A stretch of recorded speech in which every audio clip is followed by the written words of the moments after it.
Aaron Beelner, and Eric B. And you're listening to the Diary of a Little Man's podcast. All right, another episode. We are back. Took a little week hiatus. We're back in full force. Mr. Beelner, how's everything going with you? I'm well, thank you, Eric. How are you? I'm good. Broke a toe here and there, but you know that's part of being a football coach is to yell at the kids and get out of the way when you have the 5-man sled coming out of your way. And I didn't, but you know, lesson learned for next time, not to stand next to those kids. Wow, the 5-man sled. Ouch. Are you able to? I mean, you know, you break a toe. There's really not. Is there a cast? There's no cast. I mean, I've done this so many times. Ginger on it. Yeah, they just said, you know what, just stay off of it. Try to let it heal on its own because you can't put a cast on a toe. So it's just one of those taking some pain medications, staying off the feet, and that's pretty much all I can do right now. So, which is good. Right. A lot of good football watching today. Yeah. All right, Aaron. What is the turnaround? Yeah, you know, I'm looking maybe about 2 weeks. 2 weeks. So I heard it on Thursday. I heard it on Wednesday. Okay. So, you know, today it feels good, but, you know, later on this afternoon when I'm on it a little bit more, it's going to be a little bit more on the sore side. But you just go easy. Go easy for 2 weeks. Yeah, it's pretty much awesome. Should we kick it off? Yeah, let's go ahead and get this started. I am Eric B. All right, let's do it. I'm Aaron Beelner. And this is the Diary of the Little Man's podcast. Aaron, go ahead and get us started.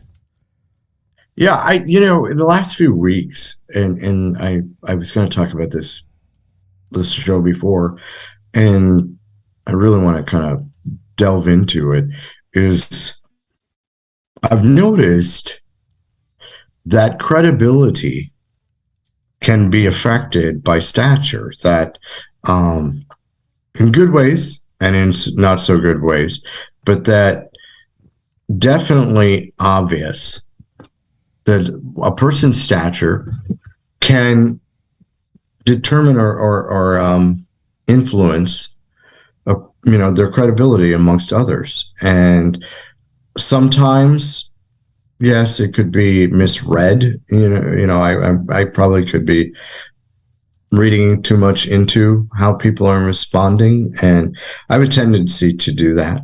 So I will default and say there are times when I overanalyze, but as a person, and I'm sure I'm not wanting to speak for every other person on the planet who happens to be short-statured, but I'm sure there are others who could say the same. That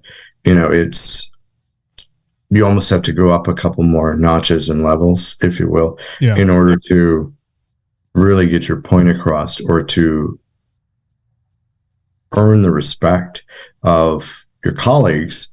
Because there's a general assumption that, stature, we determine, even from infancy, that stature is a sign of growth. Okay.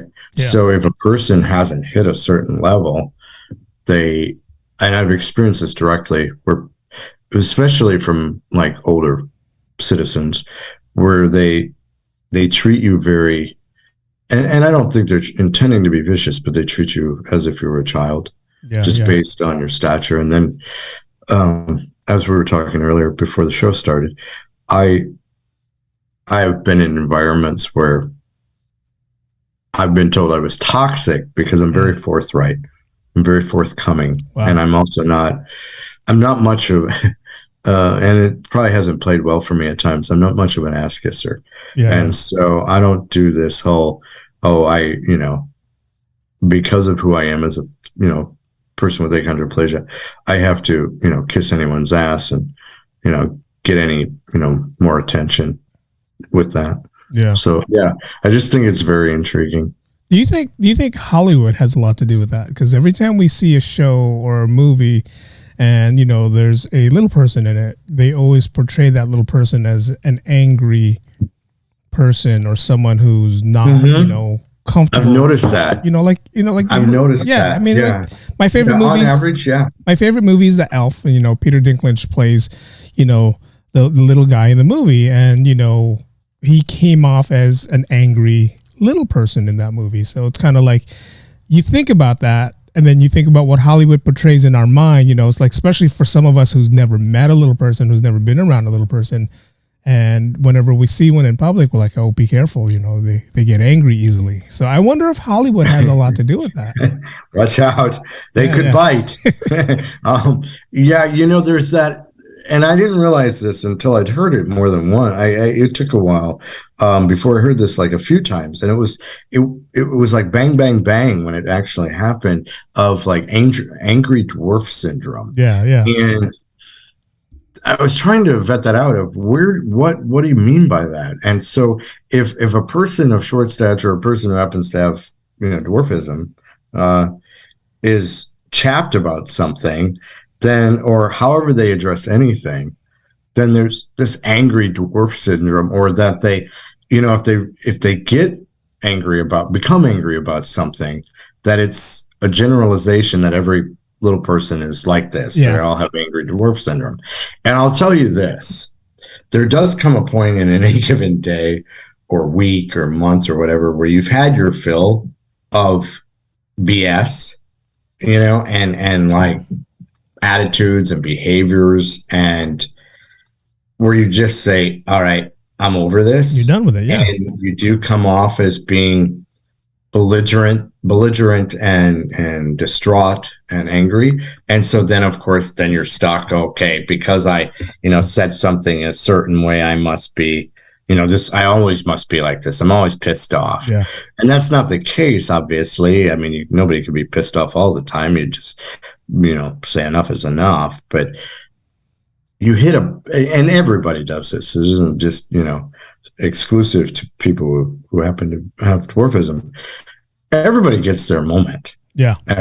I'm just over whatever. People on the street, in a car, working, and you just go, I'm done. Yeah. And you let it out. And when you do that, there's more forgiveness with certain people than there is with, and we're talking about this heavily right now in this series that we're working on, that's going to have a decent emphasis on the disability community, that certain people are definitely scrutinized more so than the average individual. Yeah. Just because of their stature, or just because of their challenge. Yeah. And that, there's definitely that. That angry dwarf syndrome. Yeah. And that's crazy. And even T, my significant other, has said, "You've got there, or you're sounding like that." And it's like, I'm not. Has nothing to do with my stature. I'm just pissed off about whatever. Yeah. And so it leads to, and not to jump subject, I definitely want to stay on this, but and I would love to address this, further into the show, that term Napoleonic complex. Yeah. And so it's, you can't win for losing some days, whether you're too happy or you're too, you're whatever, where for some reason we associate, we associate our physicalities to our behaviors and to our thought processes.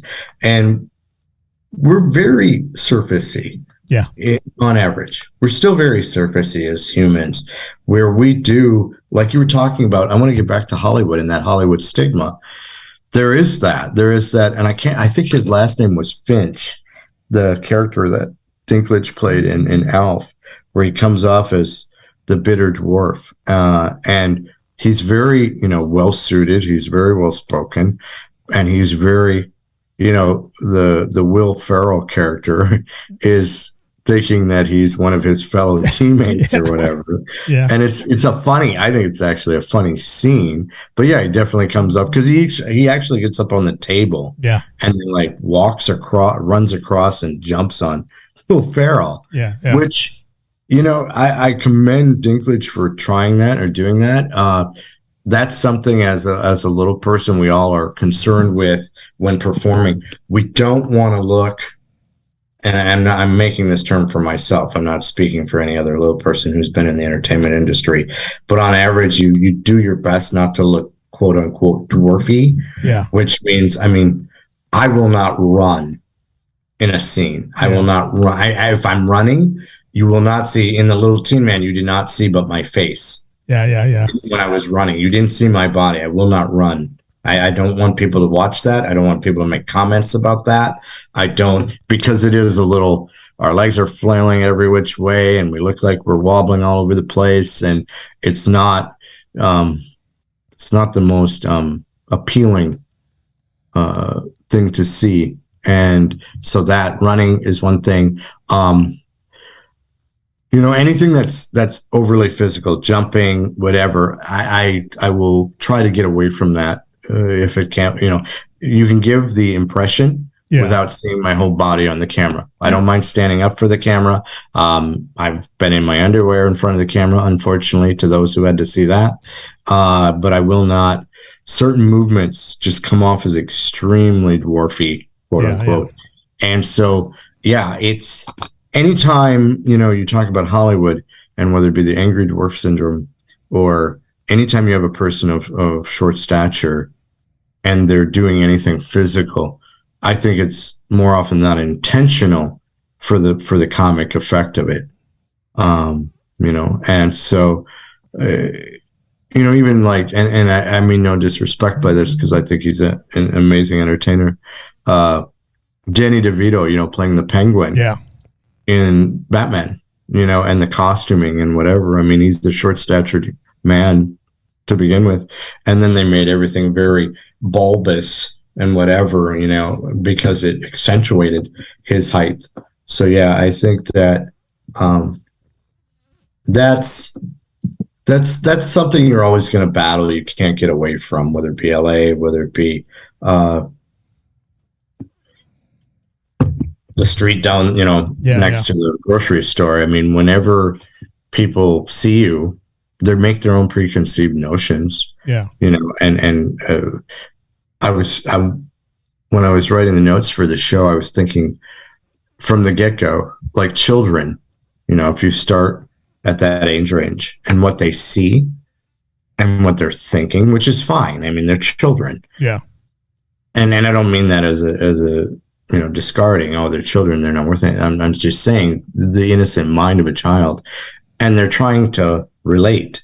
They're trying to, this person's voice sounds like what my dad's voice sounds like, but this person looks more like what my friend Billy looks like height-wise.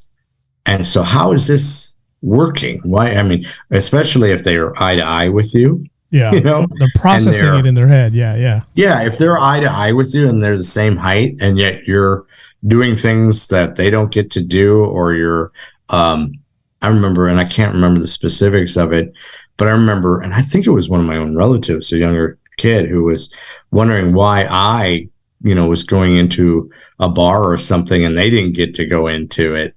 And it was, because that person was like 6 or 7 or whatever the height was at the time.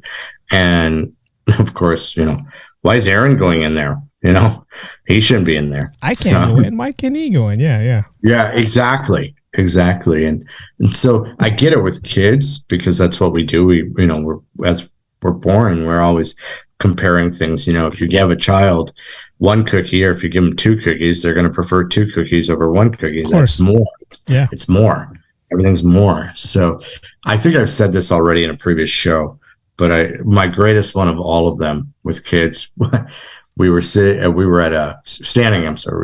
a checkout line at a Target, and there was a father with his little boy in front of us, and T was with me, and he was wanting to say something so badly, you could just see it. And the father was doing everything he could to distract the child from what he was seeing, and also the fear of that the kid was going to say something. And T picked up on it, and she's really, really awesome in just everyday environments. And she's just like, it's okay. He can say, does he have, what's he want to say? And so he mustered up the courage to ask. He looked at me and he goes, "Did you start small get big, and then go back to little again. And, he was trying to figure out, how did you get like some adult qualities, yet you're just, and the kid was just a little shorter than I was. Maybe he was like 5 or 6.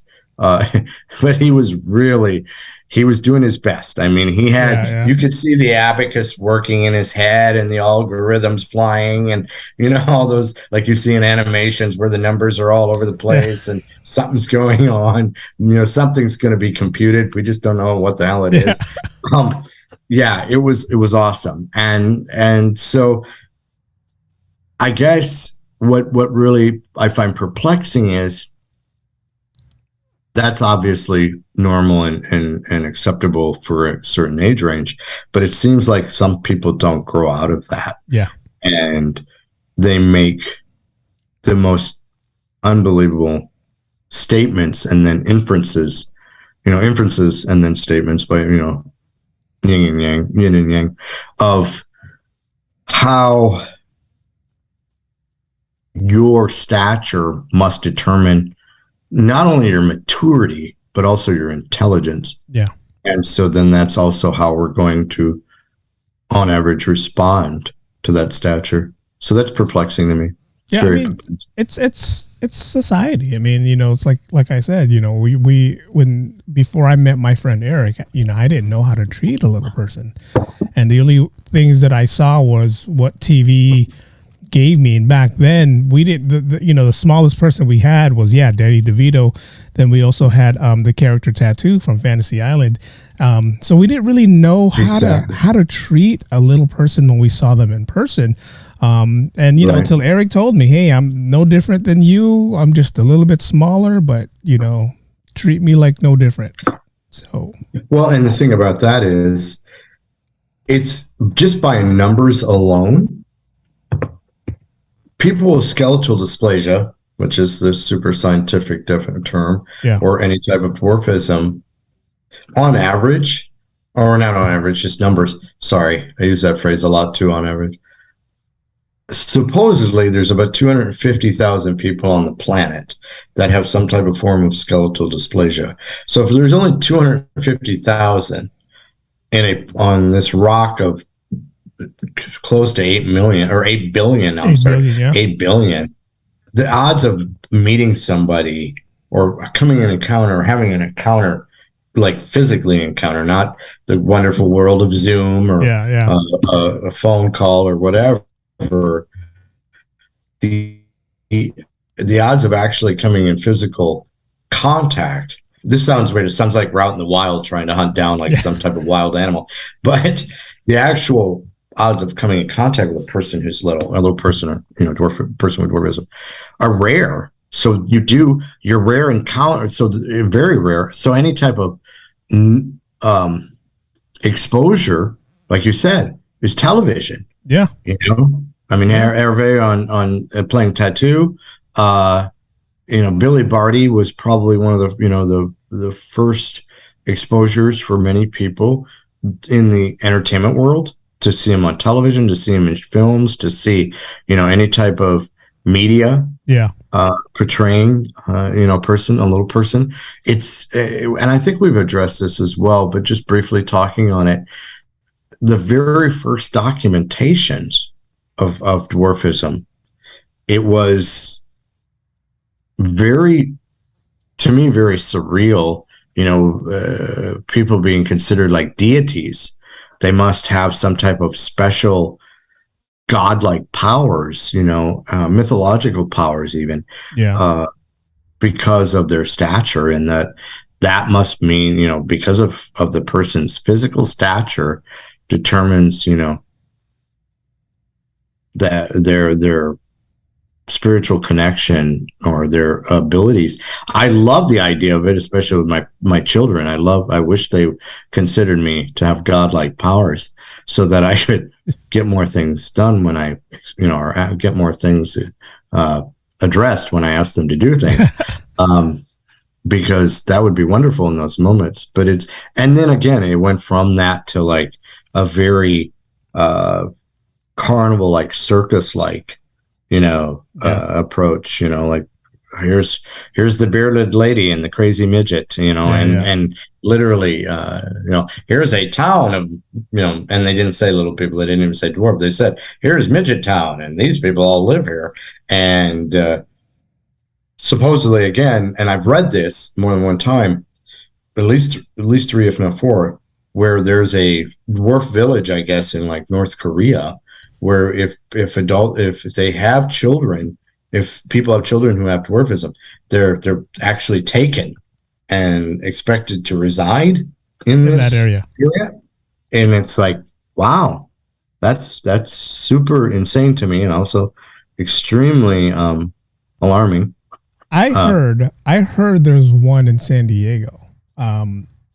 Again, I've never been San Diego. In San Diego, there's a little it's a community, and it's a community where the houses are made for little people. And really, that, when I didn't know that. I didn't either. So when I asked my friend about it, and my friend listens to our show, and she told me, hey, you guys should talk about the little village or the little community in San Diego. And I was like, what are you talking about? So she told me, and I was trying looking it up right now.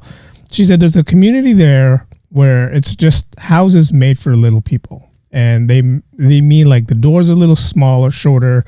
The shelves are a little lower, everything is reachable for a little person. I said, well, why isn't this come up on, like the news or social media? Like, she told me it's pretty big. She goes, it's big in San Diego. She did real estate in San Diego, and she said those are one of the houses that would fly out the market like right away. As soon as one opens up, it's gone. And I said, oh, okay. And she said in the TV show, in the first season of like Little People, Big World, I don't know if that's the name of the show. She said that it is Little People, Big World. Yeah. Yeah. She said that town was mentioned in one of the episodes because the husband said, what do you want us to do? Just pack up and move to San Diego and make our life easier for us. So I was like, oh, okay. Okay. You know what? It's funny you should say that, because it was Matt Roloff in Little People, Big World, who they address here. I just looked at this article. All I typed was, what did I type? I typed Little People Community in San Diego. Yeah. And it comes to this La Jolla. Is it La Jolla Munchkin houses? Yeah. La Jolla. I think it's La Jolla, right? Tall tale. Yeah. What's that? La Jolla, I think it's pronounced. La Jolla. Sorry, La Jolla. I sound like an idiot. That's okay. La Jolla. Jolla. Yes, LL together is a Y sound. La Jolla, and of course J in Spanish is a H sound. La Jolla Munchkin houses. Yeah. And there's a picture of these, like, very tiny. They do look very tiny, with like the terracotta roofing. They're like stucco exterior, tiny little shingles or shutters on the window, tiny little walkways. Was this made, from what I'm reading here, if there any truth to it, because they're mentioning here the Lollipop Guild, which is of course the three little characters from The Wizard of Oz. Yeah. As legend goes, some of the little people who played Munchkins in the movie made enough money for their acting roles to move to San Diego and built 4 custom houses to accommodate their smaller stature. Lending credence, my pronunciation today is absolutely horrendous. Lending credence to the story, the houses were built and the movie was made in the same time period. In the 30s. So maybe there is some truth to this. Yeah. I mean, I guess you'd have to go to San Diego to specific. Now I'm going to do some digging. I had never heard of this. I've never heard of this, and that me not knowing about it discredits it by any means.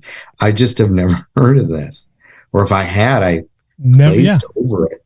Wow. Yeah, I found out literally like 2 weeks ago, and she was praising our show, and she loves what we're doing, and she loves the fact that Aaron's telling his part of the story, because like we said in the beginning, not a lot of us understands what a little person has to go through.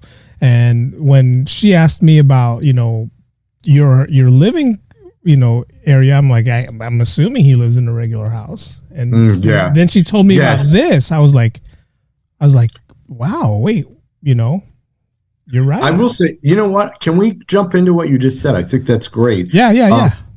The thing that some people do is that they, and some people, I mean, like people of short stature, people with dwarfism, there have been homes that are entirely adapted to their stature. I've heard some people, certain things are adapted or changed, like in the bathroom, especially, countertops, or there's a area that's, lower for, let's say not everyone in the house is a little person, that there's a certain, like one sink is lower just for them. More often than not, I think people, and again, I'm speaking, I don't want to speak on everybody's behalf, but more often than not, of course, stools are used, or some type of, raised step in order to reach things. Because the biggest thing about that is, and I think it's just a matter of numbers. If you're going to resell your home and it were totally scaled to a shorter stature, it's going to limit you so much as far as who would want to buy that home, or if they're going to buy that home and then gut it, basically, in order to have it built so it fits the average human being. So I did know of a person who lived in Texas, actually, and he was an engineer, and he had a couple things. One, he had designed a scooter for people who were short-statured, who weren't super mobile. And the thing that was so great about the scooter was it was very light, it was very compact, and yet it could hold a certain weight. And so for a little person, you see some of these scooters, even like the scooters that you see at grocery stores, they're bigger. So if you had to load that up or move that, and I'm pretty sure that he had a scooter. And what I mean by scooter is not necessarily like a razor, where you're putting one foot on it and you're propelling yourself with the other foot. It had, handlebars. It had a seat. It was, I thought they were 4-wheeled. Maybe they were just 3-wheeled, two wheels balanced in the back, and one in the front. And it could collapse, kind of like the razor, though, where you collapse, and then you could move it much easier, if you're a short-statured person and not able to, lift excessive weights. And so the reason I mentioned that individual is I'm almost 100% very intelligent person, but and that's not because, he was short-statured that he wouldn't be an intelligent person.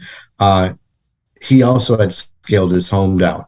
He had his home built to him, which is great if you're never going to sell the house. Or if you're, know someone who's also short-statured that's going to eventually move into your home. Because like I said, if there's only 250,000 people on this planet who have some type of dwarfism, to find somebody else who's going to, or let's say somebody that's using a wheelchair or whatever, that is coming of a, lower perspective, great, but it's very limiting. And so, especially in the area that it's in, right? Because you have to be in that area. You have to be where that house is if you want something like that. Exactly. So to find, the person that would be going, oh, this is the house for me, I'll buy this house, that's going to be like winning the lottery.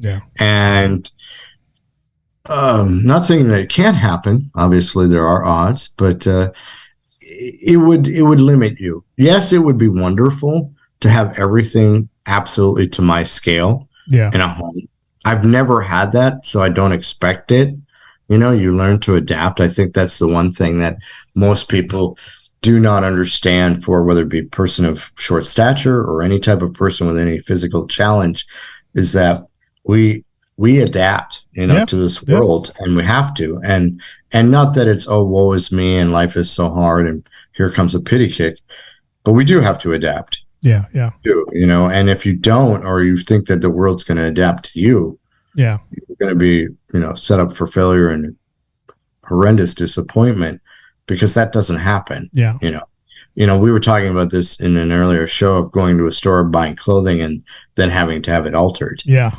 You're never, I mean, shirts for me, yeah, that's not a problem. But pants, I'm never buying a pair of pants that I don't have to have altered. So there's always an adaptation for someone of any, Yeah. anybody that's not of the quote unquote average. Okay. I don't use the word normal because I don't think anything is normal. I don't know what normal is on this planet. But of the quote, more often than not, males are at least 5'5" to whatever, females are at least 5'2" or whatever. So, and when you're not that, you're under 4'10" or 4'10" and under, as they deem dwarfism, you have to adapt. Yeah. Yeah. You have to move. So then that leads me back to that whole Napoleonic complex thing where I can't control this, It'd be fun to be able to, I'm 6'3" today. Let's see how that plays out. It would be great to try it. I think I just walked into a movie concept or a funny film concept where if you could adapt your body to whatever, not to take over Gulliver's Travels or anything or the Lilliput Troupe, but can you imagine if you could adapt kind of chameleon-like and certain animals can squish into small, tiny holes and expand and contract and whatever. It'd be kind of interesting to do a comedy where, you could be 4'3" and then 20 minutes or 10 seconds later, you could be 6'2" and see what happens, see what people say. So I'm going to jot that down actually later because I think it'd be kind of funny. I only use that for sports. That's the only time I would ever use my well, that's the thing. Height advantage.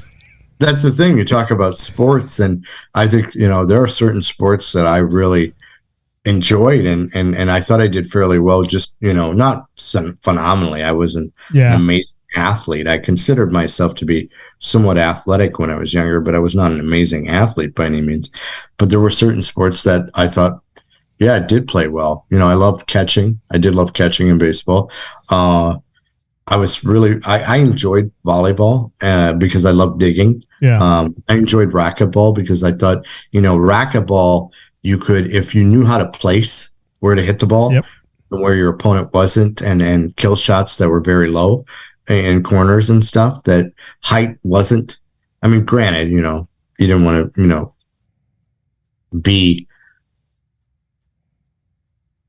so obtuse to think that height doesn't affect a lot of sports, basketball, especially football.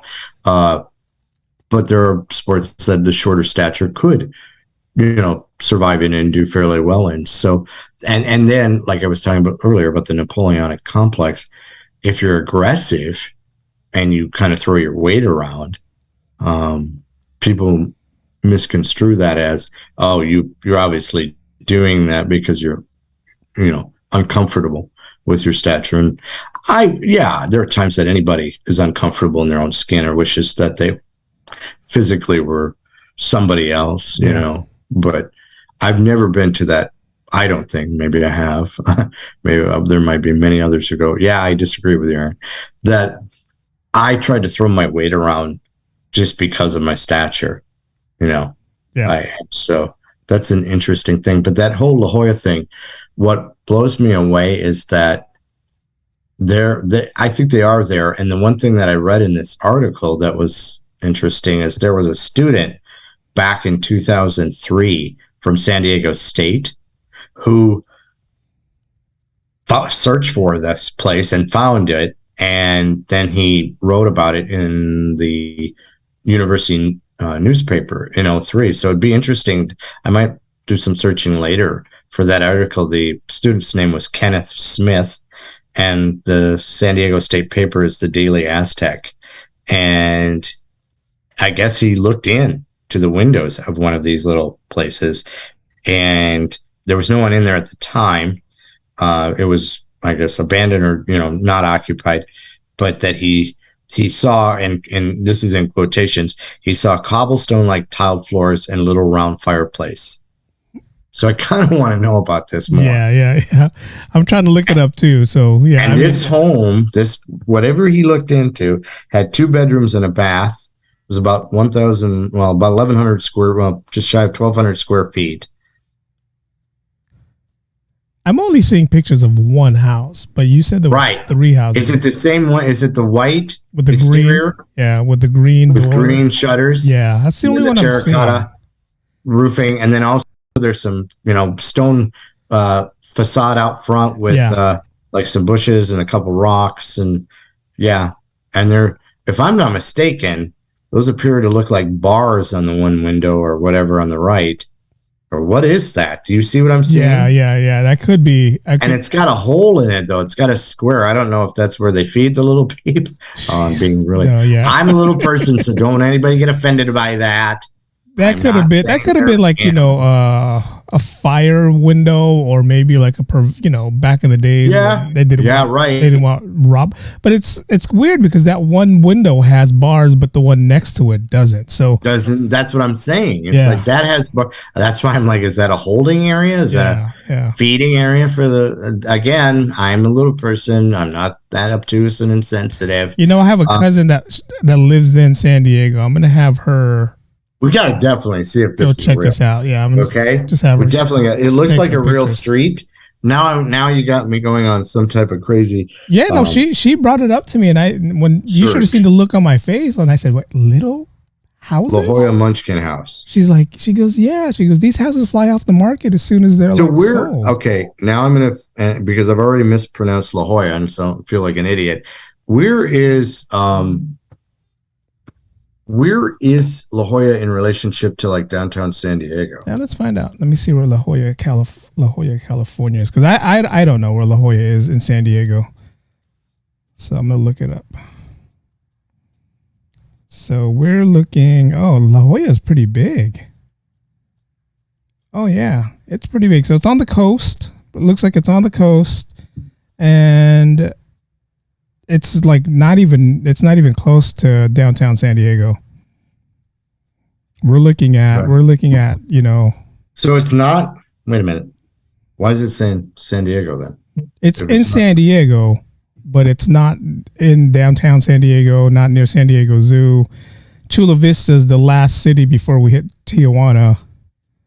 So yeah, it's in San Diego, but nowhere near downtown San Diego. Well, like I said, La Jolla is pretty big. So okay, where they play. It's where Torrey Pines is. So Torrey Pines. Oh yeah. Where they do So that's where La Jolla is. So okay. It's sometimes association. It's like, look, you hear La Jolla, and I don't put together. Oh, okay, that's Torrey. Yeah, that makes sense. Okay. Yeah. So it's. Next time I'm in Southern California, I'm thinking about just driving down there just to go check it out, just to see if it's really there. Yeah, I want you to do that. Well, not me too. I'm not driving, obviously, to San Diego for that, or to the La Jolla area. But yeah, I'm intrigued. I will say that. You know what? I'm going to try to find. This is going to be my homework for the next while. I'm going to try to find someone who's actually lived in that house. And I'm going to see if we can try to get them on the show. I'm going to try. I'm going to try my hardest. So. To find somebody who's lived in that particular home, or know someone who lived there. Yeah, I'm going to try to find someone. Shouldn't be that hard, right? I don't know. I think that's kind of. That's going to be. Yeah, I don't know. That's going to be a lot. Yeah, well, we'll see. We'll see. I got a real estate buddy that can probably illegally give me a name that she's not supposed to, but we'll see. Mm-hmm. So yeah, that's interesting, and just the whole idea of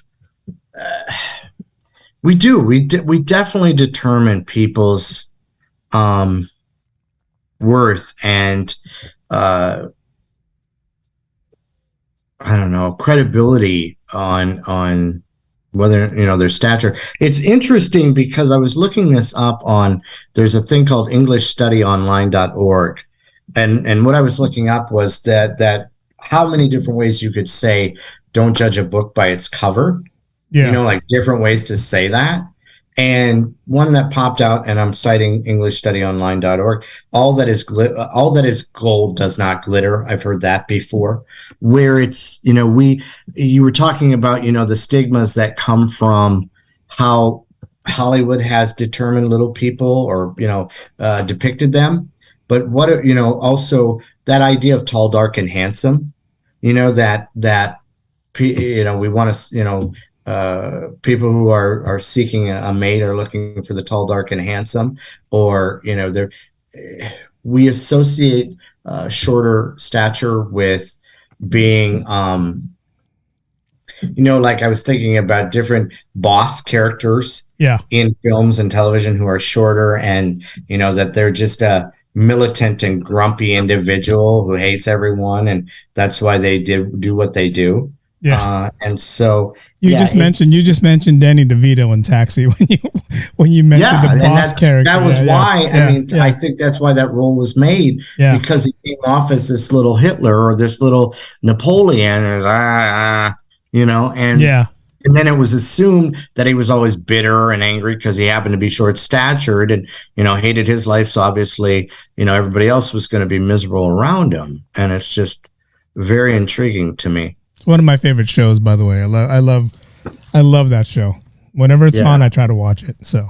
So anyway, but that goes for everyone else also. When it comes to not just little people, here in California, I'm pretty sure where you are, you have what they call Karens also, or they're just, we look at a person and they're going to argue right away. They're given the name Karen because they're going to argue over a little something. So it goes for a lot of other people, and it's what the media portrays this person as, media, TV, whatever, and again, unfortunately, little people was always portrayed as something else than what we really knew. And, like I said, my friend Eric always told me, don't believe what you see on TV because we're not like that. No. You know what's interesting? I saw that in an article recently, this morning. I was reading, I think it was from ESPN, about Jose Canseco. And, what we see over what we know of Jose Canseco today, but how his early life started and how he got into pro sports, and like his relationship with his mom, who passed away of something terminal when he was younger, and how he really wanted her to see him play, and she didn't get that opportunity. And so it was interesting. And that because, of course, with the steroid things and different things that happened, later in the career, that did put a stigma on that stuff, on his professional career, and that's unfortunate. And again, but whether he chose to do that or whatever, that's his he has to answer for that. That's his decision. But it is unfortunate when we don't see the whole story. And we make assumptions, and we make accusations, and we have no idea what that person's been through. We all do this. Yeah, we do. It's supposedly, every human does this and has been guilty of pointing fingers and then not knowing the whole story. And it's really frustrating. Really, really frustrating. And I've been guilty of that. And then I have, and when you learn of that, it's like, how humbling is that? To have said, I made this assumption or this accusation based on one little area when I don't know the whole story. I don't know exactly what's going on. And I think that leads back to the angry dwarf thing of, they're all bitter and they're, I think the bitterness is mistaken for like, just being over it. And being exhausted by I'm just tired of putting up with this for today. I'm tired, I've had a long week or whatever, and I just want to be not this brought to my attention or make me feel uncomfortable. Because of the fact that I was, certain stature. And so, you come off as belligerent, you come off as bitter. So, I am really wanting to know more about La Jolla. I'm definitely. I had no idea of this. I'm going to dig into it. Let me ask you this, Aaron. How rich would you be right now if you can get $1 for every time someone looks at you and wonders, what's this person like? I'm going to make a joke about it, but in all seriousness, I probably could pay off the national deficit. It happens a lot. It happens a lot. I think what really alarms me, it happens, I should say, it happens more often. I should say it happens a lot because it doesn't happen every single day. Yeah. Okay. But it happens more than you would want to admit that it happens. And what really alarms me about it is who it is. Yeah. You think a certain age level would be beyond, young kids, jokes, comments, questions, all of that is fine. But that whole idea of an adult. Yeah, just the whole idea that you think a certain age would be beyond. Yeah.